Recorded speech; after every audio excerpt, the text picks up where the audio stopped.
Welcome to Indy Matters, the podcast from the Nevada Independent. I'm your host, Joey Lovato. And I'm your co-host, Jacob Solis. And Jacob, where are we recording the podcast from today? Joey, we are inside the legislative building. I repeat, inside the legislative building. We're all together. We are in the press room here with several of our colleagues, and we are annoying the AP reporter, Gabe Stern, who's trying to work over on the couch. Hi, Gabe.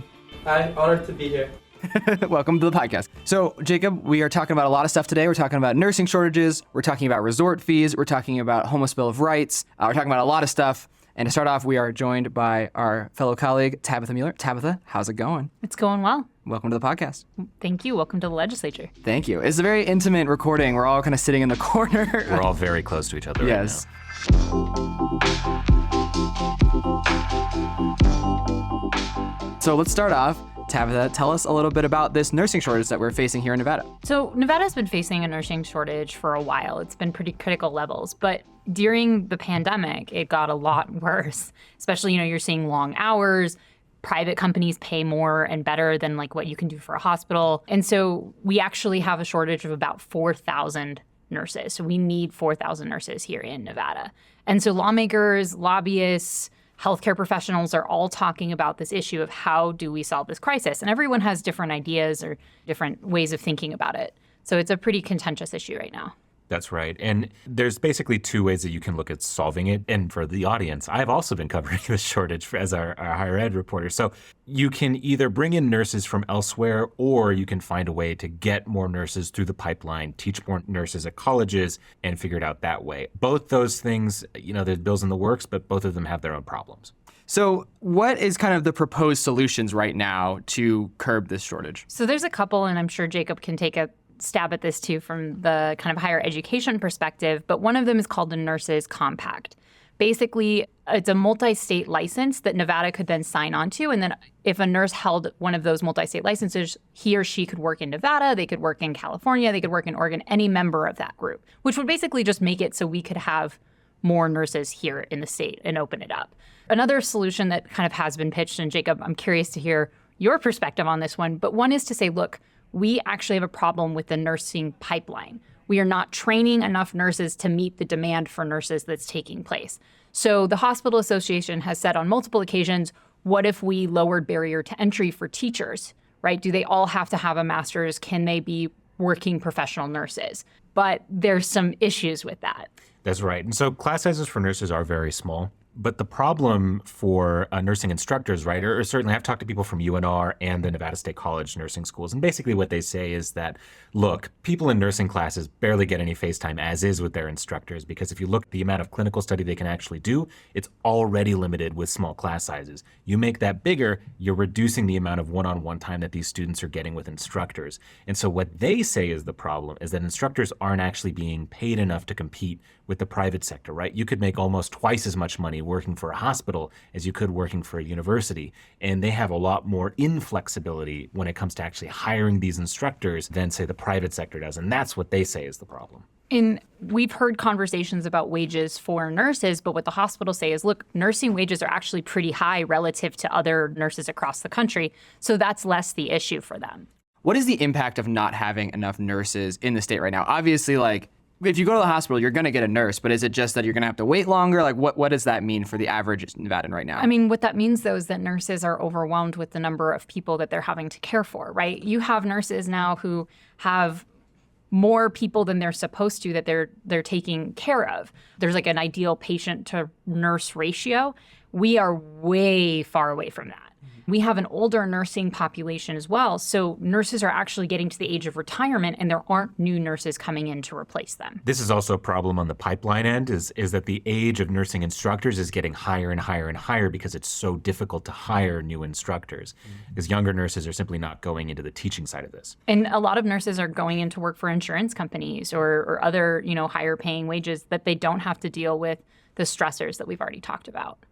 A concept that I've heard about is traveling nurses, right? Are we using traveling nurses here in Nevada to kind of help bolster our already low nursing population, or is that something that's kind of different? We are using travel nurses. However, the problem with travel nurses is they're not a permanent member of the community, and they make significantly higher wages than working nurses. So that's also actually exacerbating the problem, because Why would I want to work for a hospital employed full time if I could be a traveling nurse and can pick up and go whenever I want and make a lot more money? One thing I do want to add is that this extends beyond just the nursing shortage. We have a provider shortage, and specifically a specialized care provider. So I've been talking with cancer patients for another story I've been working on. Most people who have cancer in Nevada get their care outside of the state, or if they have a specialized form where the universities don't, have the care that they need. And so they're going to California or Colorado or other locations. We're stressed not only in urban areas, but especially in rural ones. And it's driving up costs for consumers too. Yeah, and when you talk about that physician shortage, this is something that, say, the medical schools are aware of. So, right, there's been this big push in the last 10 years to get a medical school stood up in Las Vegas, right, one of the biggest metro areas in the country without its own medical school.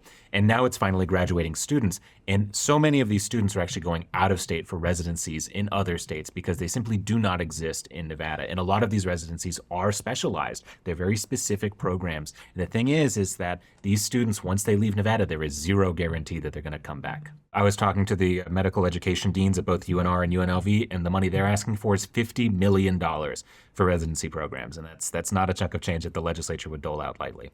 Well, we're going to leave it there for now. I'm sure there'll be a lot more reporting on this as the session continues. I'm sure we'll be paying attention to it. Tabitha, you've got lots of stories coming up, and there's lots of bills proposed to help curb this shortage. But now let's jump over to Jacob and I talking to Howard.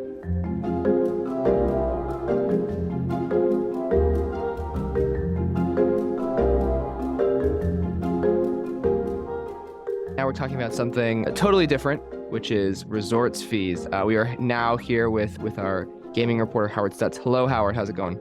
Hi, guys. How you guys doing? Doing well. And so I'll start off here by just asking, we're talking about resorts fees. For those who don't know, there's big resort fees when you stay at these hotels, anywhere in Nevada, right?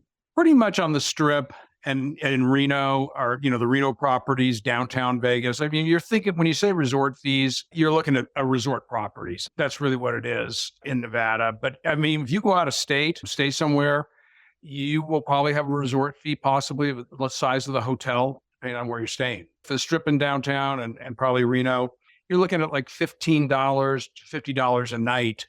That covers a whole variety of things, such as use of the pool, use of the spa and salon, bottles of water in your room, or just little types of incidentals that you used to pay for separately. When when you check out, you use the pool, so you're paying XX dollars for that. This is just a way that they cover all these charges in one swoop. When you book the room, almost all the hotel casinos, it's part of the booking process. You see that if you're booking it online, $180 a night, there's a $40 a night resort fee charge on that. Now, this is not including room taxes and everything else that go along. This is just the basic room charge, but then they add on the resort fee. I'm curious, how did everyone react when the president brought it up in his State of the Union, right? Where he said that, it's outrageous that resorts that aren't resorts are charging resort fees. Right. He brought it up because the Federal Trade Commission is looking at what's known as junk fees. And that's like, charges with the airlines. They were talking about the airlines might charge a family an extra fee to make sure you can all sit together in one row. I mean, it's a very weird little things like that. Biden brought it up and he mentioned resort fees. Well, the next day, the American Gaming Association, which had been dealing with this with the Federal Trade Commission since this first started coming out, put out a 7-page letter saying that resort fees are not junk fees. They're not hidden. The industry is very transparent. What was interesting was that it was very silent on the Strip from the Strip operators. I asked them and the Nevada Resort Association. They all stayed silent. They decided to let the AGA just take the front and center on this. Representative Titus came out with a statement, saying these are transparent, and of course invited the president to come to District 1 and stay at one of the hotels and see. Maybe he will when he comes into Vegas in the next week or so. So this was really debated about 5-6 years ago when it started happening. That's when the industry decided to start charging resort fees. So they've dealt with it. They've decided to just let the AGA stay front and center on this, be the ones out there, and they're just kind of staying quiet on this whole matter. Anyone familiar with Vegas Twitter has seen people complain about resort fees, but I guess is the argument from the industry then that even if they were to unbundle the word resort from all these fees, okay, now they're just itemized on your receipt and you'd pay them anyways. That's a great point, Jacob. And there's also the argument that why don't you just bundle them all in with the room charge? Just do that and put it all in the room charge. Well, not everybody, that would be even worse, I think, because now you're hiding all this stuff that you get for that room. And the room rate, what was $180, $40 night resort fee makes it a $220 a night room. So I think that's really the argument with it. There's two sides. I mean, I've heard some people saying, put it all in, add it to the room charge. And the others saying, no, we like the way they do this. All right, Howard. Well, thanks for joining Jacob and I on the podcast. And we appreciate you talking about this topic. Anytime, guys. Thanks for having me on. Appreciate it. All right, well, we wrapped up with Howard, and our editor, Michelle Rendell, has jumped on real quick. And unfortunately, Jacob had to run. He'll be right back on the podcast. There's some breaking news that you'll find out about on the NevadaIndependent.com. Just go read Jacob's bylines. But anyway, Michelle is here to talk a little bit more about the resort fees before we wrap up talking about that real quick. Hi, Michelle. Hey, Joey. So you wanted to talk a little bit about kind of the opposition voice a little bit to, what the resort fees are, right? Yeah, and actually one of our columnists, David Colborn, spoke in his column this weekend about why he thinks resort fees should be eliminated. Had some interesting things to say about that. One of his arguments is that if resorts are going to have these extra fees, why don't they just roll it in and say that's the base room rate? And his contention is that this is for search engines, that when you search and you see that the resort you want to go to is only $80, even if there's a small print that says $50 resort fee added on, you might just start booking and looking into that $80 room because that price grabbed you initially. So in his estimation, resort fees are bamboozling the customer and really should just be considered basic base room rates. Yeah, and by the time you get to the checkout process, right? You think you're getting $80 a night, and then you get to the checkout process, there's an extra $50 a night every night for a resort fee or however much it is, right? And at that point, you're like, well, I've already gotten this far, and I've already made my decision, right? So it's kind of like a gotcha at the very end of checking out, right? You've almost made the decision mentally at that point to stay there. Yeah, that's his argument, and he says, you can't reject the resort fee if you don't use certain amenities. It's not like a parking fee where you could just not park there, or some other types of fees that you can just avoid by not using the service. But if you were to show up and say, I don't want to pay the resort fee, I'm not sure that would go over too well. All right, Michelle. Well, thanks so much for hopping on to talk a little bit more about resort fees. Now we're going to hop back over to the legislative room where we've all been gathering to talk about bills that are going on in the legislative session right now. So thanks. Thanks, Joey.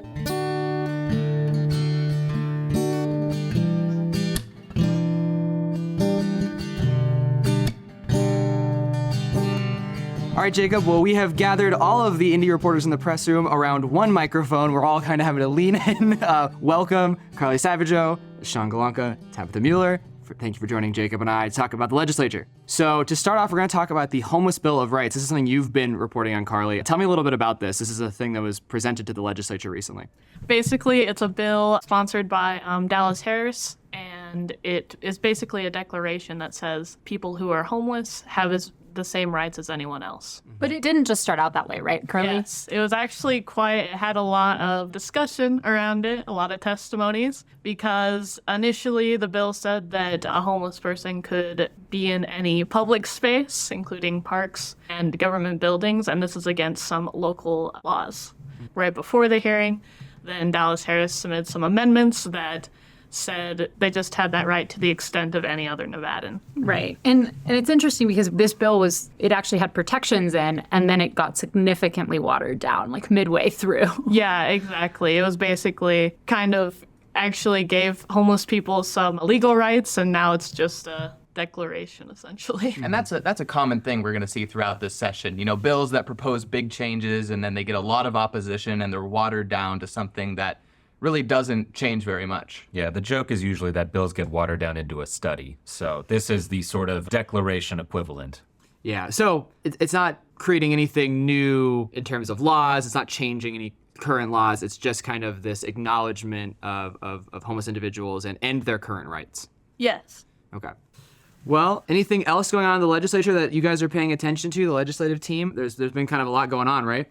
Yeah, right now, just hours before we were recording this podcast, the Assembly Ways and Means Committee passed a bill that would grant state employees the first set of $500 bonuses that Governor Joe Lombardo talked about during his State of the State address. But that bill was passed today with a strong amendment that would basically cut out thousands of higher education employees who would have received the bonuses under an original version of the bill. And just to not understate how many employees this is a difference between paying out these bonuses to something like 16,000 or 17,000 state employees versus something like 25,000 state employees. So it's a lot of people that got sliced out of this. Yeah. Tabitha, what have you been paying attention to this week at the legislature? There's been a lot going on. Last week, we saw a pretty contentious bill hearing, also a bill sponsored by Senator Dallas Harris. And basically, this legislation would make it so that minors could receive preventative STI, which is sexually transmitted infections, like preventative measures against that without parental consent. And so, you had advocates saying this is really needed and could really cut down on the number of HIV infections here in Nevada, as well as empower youths who are going to be having sex to have conversations with their doctors and if they might not feel comfortable going to their parents. On the other side, you have opposition comments saying that this took away the parents' right to parent and have a say over what happens to their child. And so it was just a very long, I think it was about 3.5 hours. But I think it really exhibited just the legislative process and how, there's so many bills that are coming through this building. Just to mix up the flavor of bill, I want to talk about beer really quick, Joey. There is a beer bill, and it created a massive outpouring, an outcry, I should say, from the distributors in the state, the wholesalers, because this would allow craft beer makers to transport their own beer from their brew pubs to their tasting rooms, essentially from a facility that can make beer and sell it to another facility that can only sell it. And this made the distributors livid, essentially because it touches a thing called the 3-tier system, where you're not allowed to be a distributor, a producer, and a retailer. You can pick one, but you cannot be more than one. And the distributors say, this is cheating. This totally spits on the 3-tier system. This is kind of a holdover, too, from Prohibition, right? It is. Well, right after Prohibition, a bunch of states created these 3-tiered systems to basically quickly and easily regulate how alcohol works. And so now this has been sort of like the Bible, like, okay, no one touches how this system works. And now we've sort of loosened the rules for craft breweries in the 90s. This would loosen it even further, and the distributors are not happy. But the craft brewers basically argue that only 3% of beer consumed in Nevada is made in Nevada. And so the industry is being stifled by the outside companies already. We should make it easier for craft brewers to produce more. And if beer isn't your substance of choice, Senator Rochelle Wynn and some other Democratic lawmakers have introduced a bill that would decriminalize magic mushrooms up to 4 ounces. It also intends to legalize their use in clinical trials and research studies. Big question of whether that bill is going anywhere, but it has been introduced. And I think the last thing that I'm kind of keeping an eye on and that we expect to hear sometime this week is a medical aid in dying or physician-assisted death. Essentially, that's come before the legislature a number of times. It was carried first by Senator Parks and is now carried by Senator Flores. And essentially what that bill aims to do is say if you're a terminally ill patient and you have used every means possible for yourself, you can now access physician-assisted death. And so that hearing should be interesting, and it's always kind of there's a lot of different perspectives.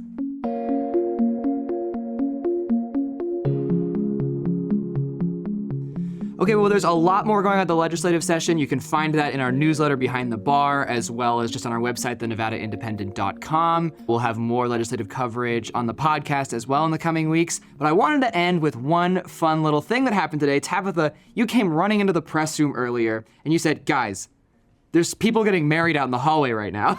Yeah. The 2 lobbyists just got married in the hallway, and Senator Pat Spearman officiated it. It was intimate. It was lovely. It was beautiful. It was about 4 minutes long, and it was great. I was not expecting to be part of a wedding party today. No, and I think that's that kind of thing that sometimes happens in the legislature where you're walking through the halls and all of a sudden something else is changing, right? Yeah. So I remember last session, I think it was Senator Flores, Assemblyman Flores at the time, and Senator Hansen. They dressed up in KFC outfits and handed out Kentucky Fried Chicken. So, welcome to the legislature. That's right. All right, well, Tabitha, Sean, Carly, thank you so much for being on the podcast. Thanks for having us. Thank you, Joey. Thank you. We Hey guys, we do have to. We do have to record the outro real quick. Like 30 seconds, real quick. Let's take it. Thank you for listening to this episode of Indy Matters. We want to thank Tabitha Mueller, Howard Stutz, Carly Sauvageau, Sean Golonka, and AP reporter Gabe Stern, who had to listen to us record this for being on the show today. This show is produced and edited by me, Joey Lovato, with additional help from Michelle Rendells and, of course, my lovely co-host, Jacob Solis. Aw. If you want to support the show, leave us a rating and review wherever you listen. You can also email us at podcast@theenvyindy.com. Our theme song is from Emily Pratt, and we have additional music from Storyblocks, June Pearson, Tom Fox, and Joey.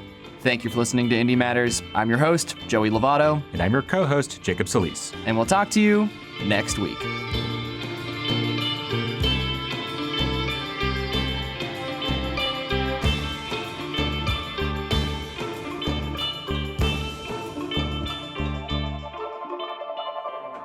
Oh, is that a very long hot dog? Wow, that is a big... I had a chili dog, and it was that size. That's a big hot dog, Gabe. Look, if I'm paying for a hot dog, I want it to be No, that. it was like $12. Oh my god. Yeah. I'm sorry, was that recorded? That's on the pod. Bleep that. Podcast title: Joey's not happy about a $12 hot dog.